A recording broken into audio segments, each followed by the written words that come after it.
1,600억이 한국을 떠났습니다. 51년을 함께한 도시를 버리고 8,000km 떨어진 폴란드로 향했죠. 2025년 5월 광주 금호타이어 공장에서 77시간 동안 타오른 불길이 모든 걸 바꿔놨습니다. 연간 1,600만 개를 생산하던 라인의 70%가 잿더미가 됐고 5개월 뒤 본사가 발표한 건 복구가 아니라 철수였거든요. 15,600명의 가족과 872개 협력업체가 하루아침에 미래를 잃었습니다. 왜 그들은 반세기를 함께한 터전을 등졌을까요? 이 질문에 답하려면 우리는 자본의 언어로 이야기를 다시 읽어야 합니다. 지금부터 그 이야기를 풀어보겠습니다. 2025년 5월 15일 오후 2시 37분 광주 광산구 금호타이어 본사 공장에서 최초 화재 신호가 감지됐습니다. 처음엔 작은 불이었죠. 하지만 타이어조 공정의 특성상 고무와 화학물질이 밀집된 공간이었고 불은 순식간에 번져나갔거든요. 77시간, 사흘이 넘도록 소방당국은 진화 작업을 이어갔습니다. 투입된 소방 인력만 3,200명, 소방 차량 580대가 동원됐지만 불길은 쉽게 잡히지 않았죠. 연기는 광주시내 전역을 뒤덮었고 반경 3km 내 주민들은 긴급 대피령을 받았습니다. 최종 피해액은 상상을 초월했습니다. 생산 설비의 70%가 파괴됐고 연간 1,600만 개를 생산하던 라인이 완전히 멈췄거든요. 보험 전문가들은 직접 피해만 2,400억 원으로 추산했지만 진짜 문제는 따로 있었습니다. 바로 생산 중단으로 인한 기회비용이었죠. 금호타이어의 2024년 매출은 1조 2천억 원, 이 중 광주 공장이 차지하는 비중은 약 75%였습니다. 즉 연간 9천억 원 규모의 매출이 발생하는 핵심 거점이 멈춘 겁니다. 하루 매출로 환산하면 약 24억 원이었고 생산이 중단된 6개월 동안 잃어버린 매출은 최소 4,320억 원에 달했죠. 그런데 더 치명적인 게 있었습니다. 자동차 업계에서 가장 중요한 신차용 타이어 시장에서의 신뢰 상실이었거든요. 현대자동차와 기아는 안정적인 공급을 최우선 가치로 삼습니다. 단 하루라도 타이어 공급이 끊기면 전체 생산 라인이 멈추기 때문이죠. 6개월간 공급이 불가능하다는 소식에 완성차 업체들은 즉각 다른 업체를 찾기 시작했습니다. 이 한마디가 금호타이어가 10년간 공들여 쌓아온 완성차 납품 계약을 무너뜨리는 데는 단 3일이면 충분했죠. 화재 발생 후 5개월이 흐른 2025년 10월 23일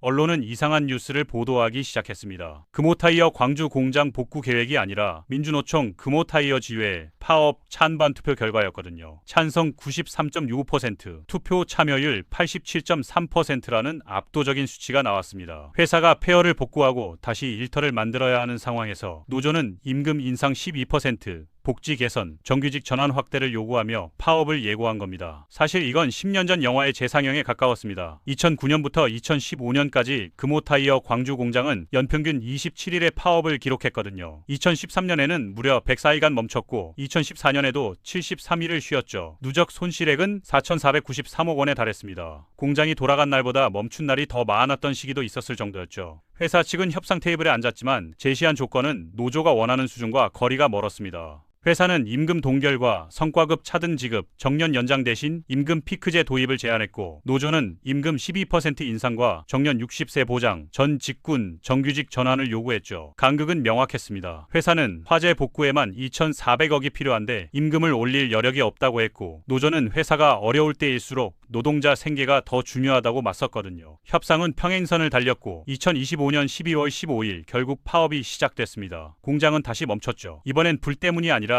사람 때문에 말입니다. 그리고 정확히 3주 뒤인 12월 6일 본사는 전격적으로 발표합니다. 광주 공장 복구를 중단하고 폴란드 신규 공장 건설을 추진한다는 내용이었습니다. 금호타이어 경영진이 폴란드 이전을 결정하던 날 그들의 책상 위에는 한 장의 보고서가 놓여 있었습니다. 제목은 광주 공장 10년 파업 이력 및 손실 분석이었죠. 이 문서는 2009년부터 2019년까지의 데이터를 담고 있었는데 내용이 충격적이었습니다. 2009년 17일 파업에 237억 원 손실, 2010년 22일에 314억 원, 2011년 31일에 441억 원, 2012년 28일에 389억 원 손실이 발생했거든요. 가장 심각했던 2013년에는 104일 파업으로 1,463억 원을 잃었고 2014년에도 73일 파업에 1,028억 원, 2015년 41일에 621억 원이 날아갔습니다. 총 316일 파업, 총 손실 4,493억 원이라는 숫자가 나왔죠. 이 숫자가 의미하는 건 단순한 과거의 기록이 아니었습니다. 이는 투자자들이 계산하는 미래 리스크의 확률 분포였거든요. 경영학에서는 이를 기대 손실이라고 부릅니다. 손실 발생 확률의 손실 규모를 곱한 값이죠. 광주 공장의 경우 10년간 평균 32일씩 파업이 발생했으니 연간 파업 확률은 약 8.7%였고 연평균 손실액은 449억 원이었습니다. 즉 매년 약 39억 원의 기대 손실이 발생한다는 계산이 나오는 겁니다. 만약 앞으로 20년간 공장을 운영한다면 780억 원의 숨은 비용이 이미 계산에 포함되어 있는 거였죠. 더 놀라운 건 따로 있었습니다. 금호타이어의 2024년 영업이익률은 2.3%에 불과했거든요. 업계 평균인 8.1%에 비하면 턱없이 낮은 수준이었습니다. 한국타이어 9.2%, 넥센타이어 7.4%와 비교하면 거의 꼴찌 수준이었죠. 그런데 임금 수준은 어땠을까요? 2024년 기준 한국타이어 평균 연봉은 7,420만원, 금호타이어는 7,680만원, 넥센타이어는 6,890만원이었습니다. 금호타이어의 평균 연봉이 업계 1위였던 겁니다. 영업이익은 최하위인데 인건비는 최고 수준인 기묘한 역전 현상이 발생한 거죠. CFO의 표현을 빌리자면 버는 것보다 파업으로 잃는 돈이 더 많은 유일한 회사였다는 겁니다. 투자자들이 공장 건설을 검토할 때 가장 먼저 계산하는 건 단순한 건설비가 아니었습니다. 리스크 가중 비용이었거든요. 광주에 2천억 원 규모의 신규 공장을 짓는다고 가정해볼까요? 일반적으로는 건설비 2천억에 설비비 800억, 운영자금 200억을 더해 총 3천억으로 계산합니다. 그러나 금융공학에서는 다르게 계산하죠. 실제 비용은 명목 비용에 리스크 확률과 손실 규모를 곱한 값을 더한 겁니다. 광주 공장의 경우 앞서 계산한 대로 연간 파업 확률은 8.7%, 파업 시 평균 손실은 409억 원이었거든요. 그렇다면 20년 운영 기간 동안 발생할 기대 손실은 780억 원이 됩니다. 따라서 실제 투자비는 3천억에 780억을 더한 3,780원이 되는 거죠. 여기에 하나 더 추가됩니다. 불확실성 프리미엄이라는 개념인데요. 금융시장에서는 변동성이 클수록 더 높은 수익률을 요구하거든요. 국채는 3%만 줘도 되지만 스타트업 투자에는 30%를 요구하는 이유가 바로 이겁니다. 금호타이어 광주 공장은 바로 이 고위험 자산에 해당했죠. 폴란드 신규 공장은 변동성이 낮아서 요구 수익률이 8%였지만 광주 기존 공장은 변동성이 높아서 요구 수익률이 15%였습니다. 같은 3천억을 투자해도 광주는 폴란드보다 1.87배 높은 수익을 내야 정당화되는 거였거든요. 그런데 2024년 금호타이어 광주 공장의 실제 수익률은 5.2%에 불과했습니다. 투자자 입장에선 적자나 다름없는 수준이었죠. 한 사모펀드 매니저는 광주에 공장을 짓는 건 카지노에 돈을 거는 것과 비슷하다며 이길 수도 있지만 확률은 당신 편이 아니라고 말했습니다. 2025년 5월 화재 직후 많은 사람들이 이렇게 생각했습니다. 2,400억 보험금 나오면 바로 복구하면 되는 거 아니냐고요. 그러나 현실은 달랐거든요. 보험금은 용도가 정해져 있었습니다. 원상복구 조건부 지급이라는 조항 때문에 보험금은 반드시 광주 공장 복구에만 써야 했고 다른 지역 투자나 해외 공장 건설에는 쓸 수 없었죠. 보험금 지급까지 최소 18개월이 걸린다는 것도 문제였습니다. 손해사정, 재산감정, 책임 소재 파악 등 복잡한 절차를 거쳐야 했거든요. 실제로 금호타이어가 보험금을 전액받은 건 2026년 12월이었습니다. 그런데 가장 중요한 건 따로 있었죠. 보험금으로는 신뢰를 복구할 수 없다는 겁니다. 자동차 산업에서 신차용 타이어 시장은 특별했습니다. 이는 완성차 업체가 차를 출고할 때 장착하는 타이어를 의미하는데 단순히 제품을 파는 게 아니라 공급망 파트너십을 맺는 거였거든요. 현대자동차가 금호타이어를 신차용 파트너로 선정하기까지는 평균 3년이 걸렸습니다. 품질 테스트,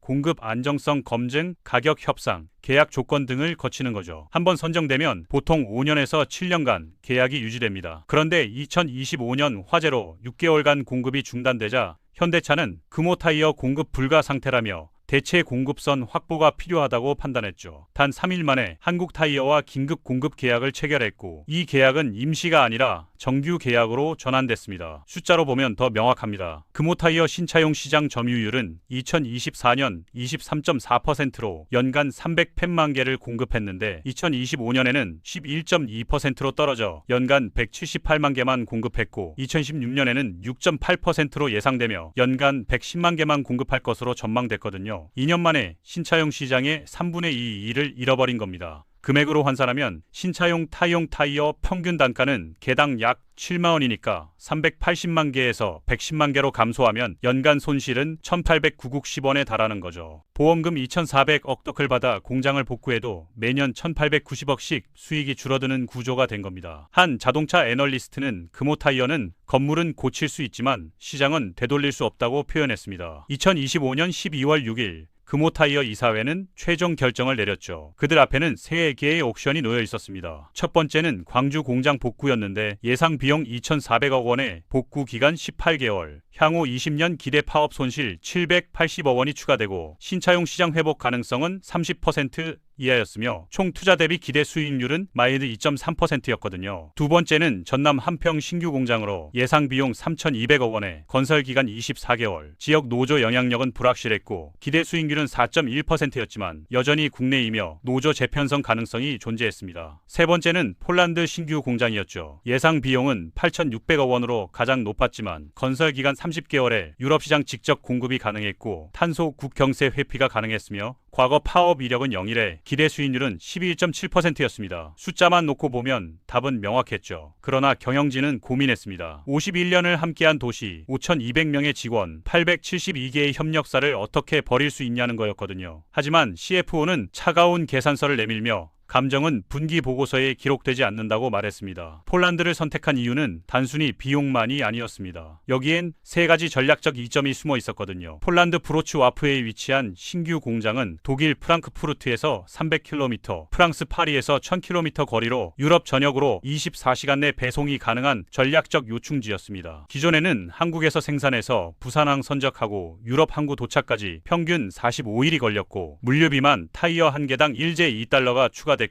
폴란드 공장 가동 시 물류비는 0.3달러로 75%가 절감되는 겁니다.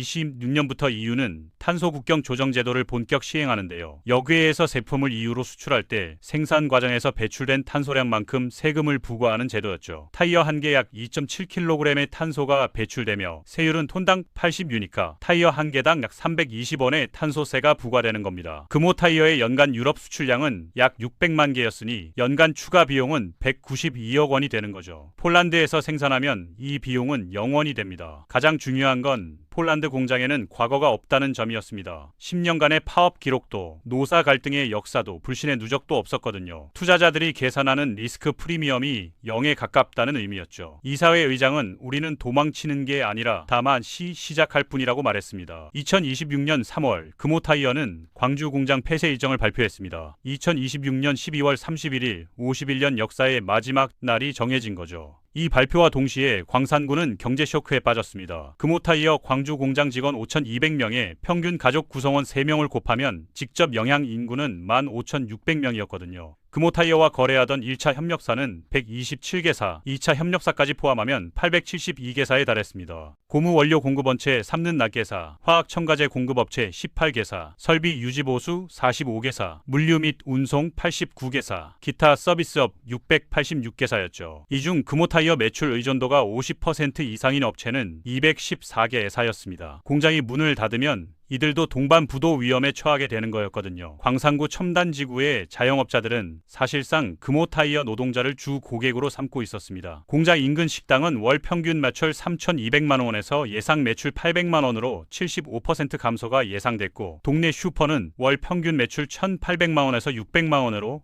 67% 감소, 부동산 중개업소는 월 평균 거래 15건에서 3건으로 80% 감소가 전망됐죠. 한 식당 주인은 점심시간만 되면 300명이 몰려왔는데 이제 그 사람들이 없어지면 우린 뭘 먹고 사냐고 토로했습니다. 가장 가시적인 충격은 아파트 시세에서 나타났거든요. 광산구 첨단지구 아파트 시세는 2025년 5월 화재 전 평당 평균 1,210원이었는데 2025년 12월 폴란드 이전 발표 후 평당 평균 50만 원으로 15.3% 하락했고 2026년 3월 폐쇄 일정 확정 후에는 평당 평균 890으로 28.2%나 하락했습니다. 32평 아파트 기준으로 환산하면 1억 1,200만 원의 자산 가치가 증발한 겁니다. 경제학에서는 이를 앵커 기업 효과라고 부르는데요. 지역의 핵심 기업이 떠나면 그 기업을 중심으로 형성된 경제 생태계 전체가 무너지는 현상이죠. 서울대 경제학과 연구팀은 금호타이어 한 명의 고용이 지역 경제에서 창출하는 간접 고용은 평균 2.3명이라며 5,200명이 사라지면 실제로는 11,960명의 일자리가 증발하는 거라고 분석했습니다. 이제 여러분에게 질문을 던지고 싶습니다. 당신이 1조 원의 투자금을 운용하는 펀드 매니저라고 가정해볼까요? 2개의 프로젝트가 당신 앞에 놓여 있습니다. 프로젝트 A는 광주로 역사 51년에 과거 파업 일수 316일, 기대 수익률 4.2%, 리스크는 높고 변동성은 플러스 마이너스 15%이며 감정적 가치로는 지역 경제 기여와 고용 유지가 있습니다. 프로젝트 B는 폴란드로 역사 0년에 과거 파업 일수 0일, 기대 수익률 11.7%, 리스크는 낮고 변동성은 플러스 마이너스 5%이며 감정적 가치는 없죠. 당신은 어디에 투자하시겠습니까? 많은 분들이 그래도 51년 함께한 도시를 그냥 버릴 순 없지 않냐고 말할 겁니다. 맞습니다. 감정적으로는 그렇죠. 그러나 자본은 감정을 계산하지 않습니다. 자본은 오직 안전하고 예측 가능한 수익만을 찾아가거든요. 금호타이어의 이사회가 마주한 건 바로 이 질문이었습니다. 우리는 기업인가 복지기관인가 하는 거였죠. 기업이라면 주주에게 최대 이익을 돌려줄 의무가 있습니다. 그 의무를 저버리면 CEO는 해임당하고 주가는 폭락하고 회사는 도산하거든요. 그렇다면 51년간 함께한 노동자들은 어떻게 되는 걸까요? 이게 바로 자본주의의 잔인한 역설입니다. 기업이 생존하려면 때로는 사람을 버려야 하고 사람을 지키려면 때로는 기업이 무너져야 하는 거죠. 금호타이어는 선택했습니다. 기업을 택했거든요.